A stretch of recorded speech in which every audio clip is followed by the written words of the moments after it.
21 अप्रैल 2025 बाबा का साकार मुरली।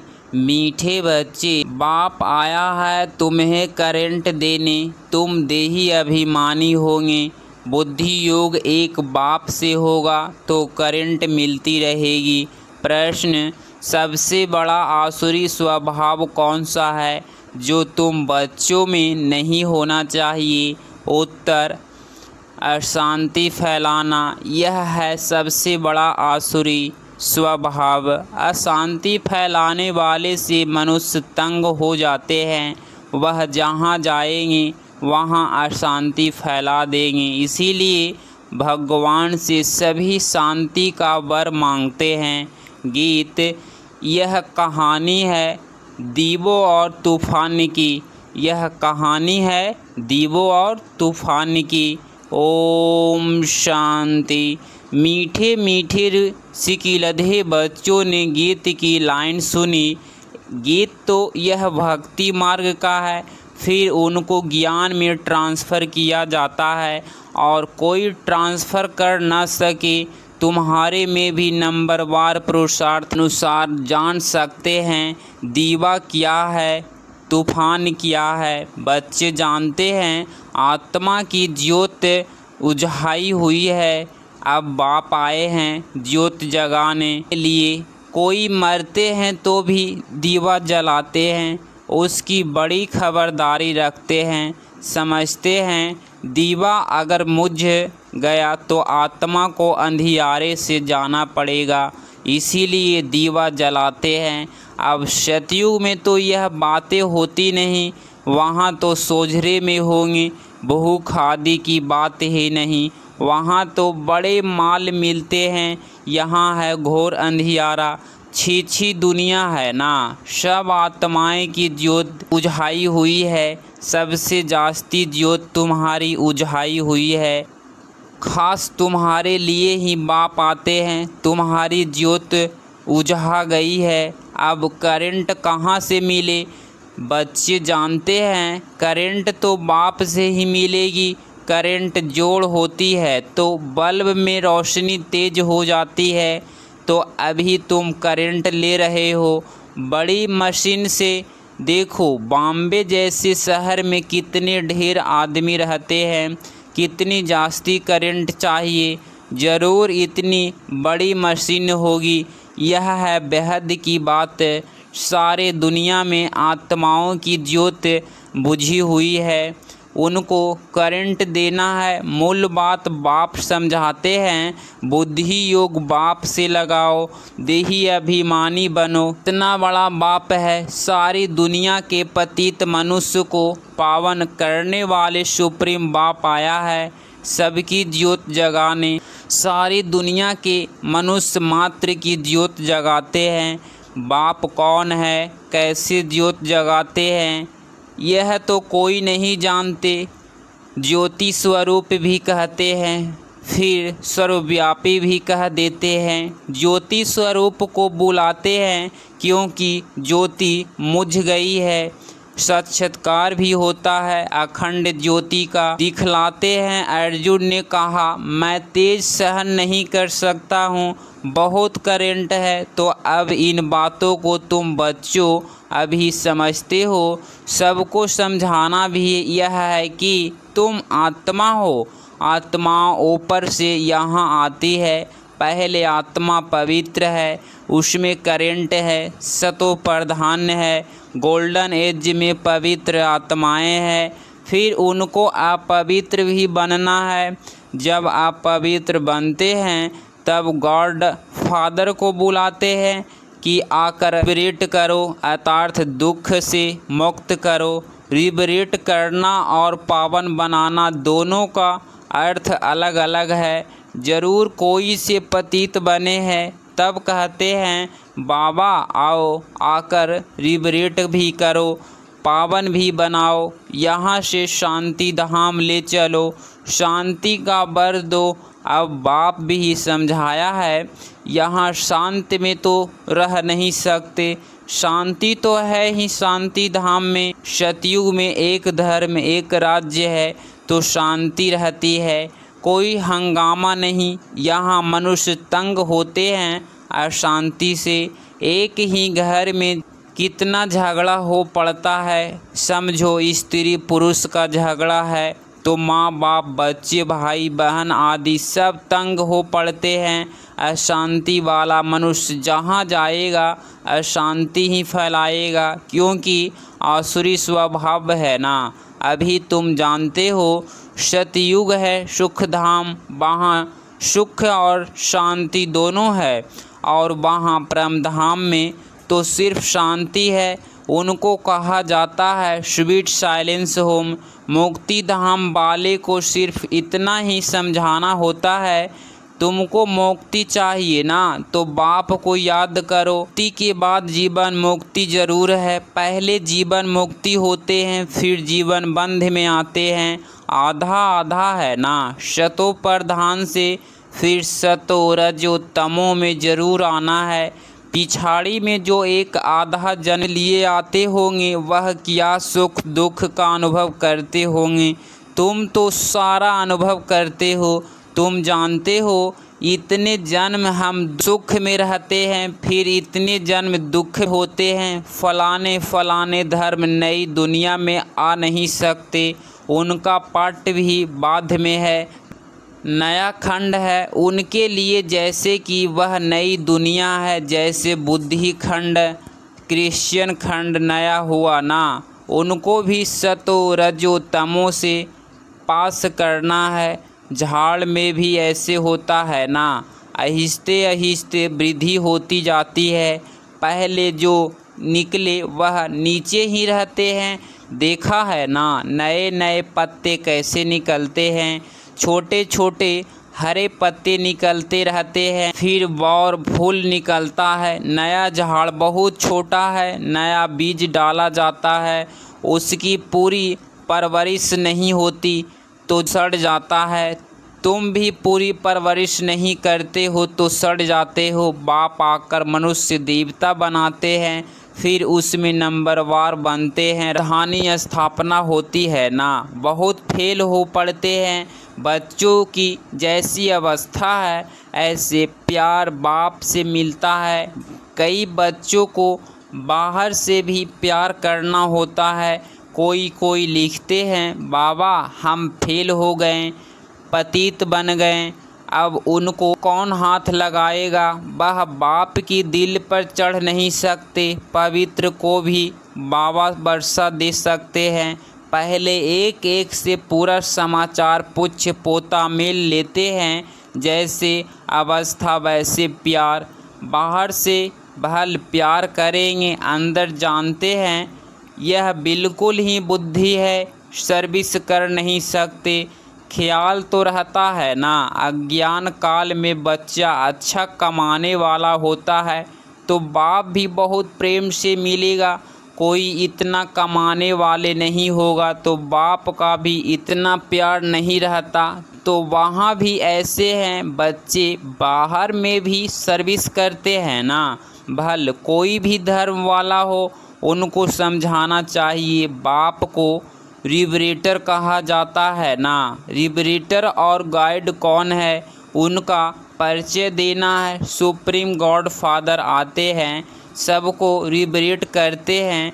बाप कहते हैं तुम कितने पतित बन गए हो, प्योरिटी है नहीं, अब मुझे याद करो। बाप तो एवर प्योर है, बाकी सब पवित्र से अपवित्र जरूर बनते हैं। पुण्य जन्म लेते लेते उतरते आते हैं। इस समय सब पतित है, इसीलिए बाप राय देते हैं बच्चे तुम मुझे याद करो तो पावन बन जाएंगी। अब मौत तो सामने खड़ा है, पुरानी दुनिया का अब अंत है। माया का पाप कितना है, इसीलिए मनुष्य समझते हैं यह तो स्वर्ग है। तो प्लेन बिजलियाँ आदि क्या क्या है, यह है सब माया का पंप।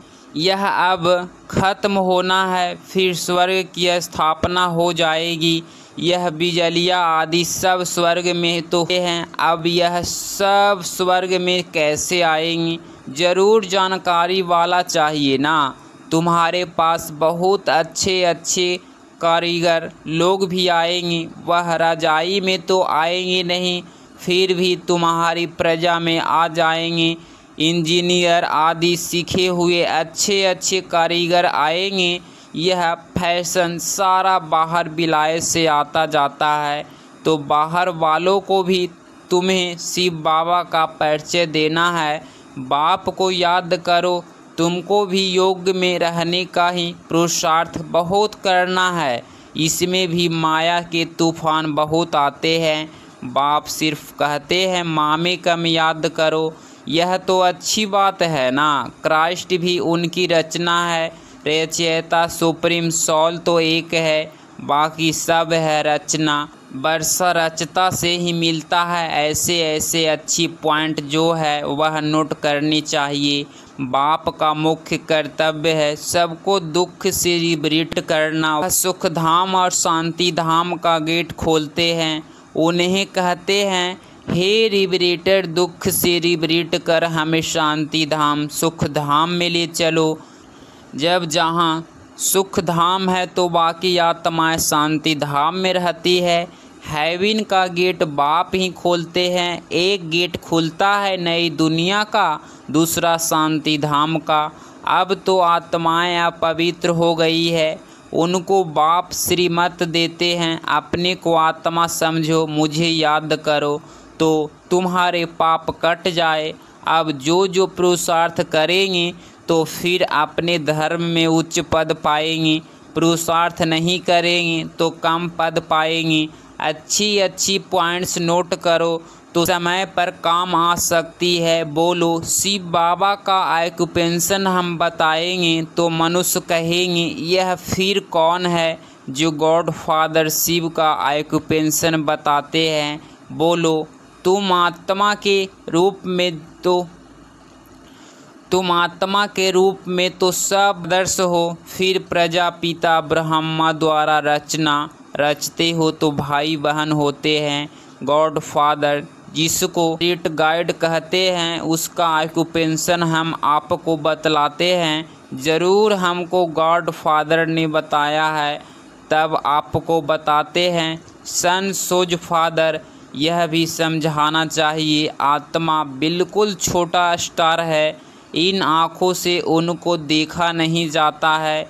दिव्य दृष्टि से साक्षात्कार हो सकता है, बिंदी है, देखने से फ़ायदा थोड़े ही हो सकता है। बाप भी ऐसी ही बिंदी है, उनको सुप्रीम सोल कहते हैं।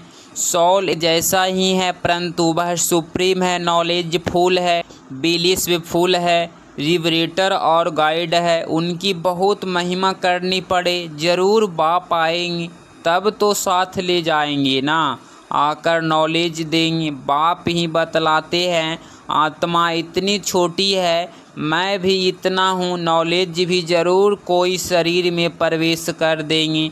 आत्मा के बाजू में आकर बैठूँगा, मेरे में पावर है, आगरणस मिल गए तो मैं धनी हो गया। इन आगरणस द्वारा बैठ समझाता हूँ। इनको एडम भी कहा जाता है। एडम है पहला आदमी, मनुष्यों का सिजरा है ना। यह माता पिता भी बनते हैं, इससे फिर रचना होती है पुराना परंतु एडॉप्ट किया है। नहीं तो ब्रह्मा कहाँ से आया? ब्रह्मा के बाप का नाम कोई बताए, ब्रह्मा विष्णु शंकर, यह किसकी रचना तो होगी ना। रचयिता तो एक ही है, बाप ने तो इनको एडॉप्ट किया है। यह इतने छोटे बच्चे बैठ सुनाए तो कहेंगे यह बहुत बड़ी नॉलेज है। जिन बच्चों को अच्छी धारणा होती है उन्हें बहुत खुशी रहेगी, उबासी नहीं आएगी, कोई समझने वाला नहीं होगा तो उबासी देता रहेगा। यहाँ तो तुमको कभी उबासी नहीं आनी चाहिए।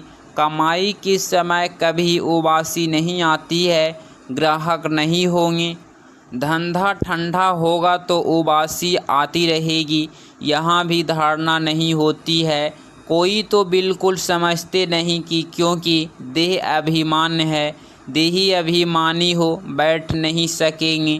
कोई न कोई बाहर की बातें याद आ जाएगी पॉइंट्स आदि भी नोट नहीं कर सकेंगे। सुरूढ़ बुद्धि झट नोट करेंगे। यह पॉइंट्स बहुत अच्छी है। स्टूडेंट की चलन भी टीचर को देखने में आती है ना।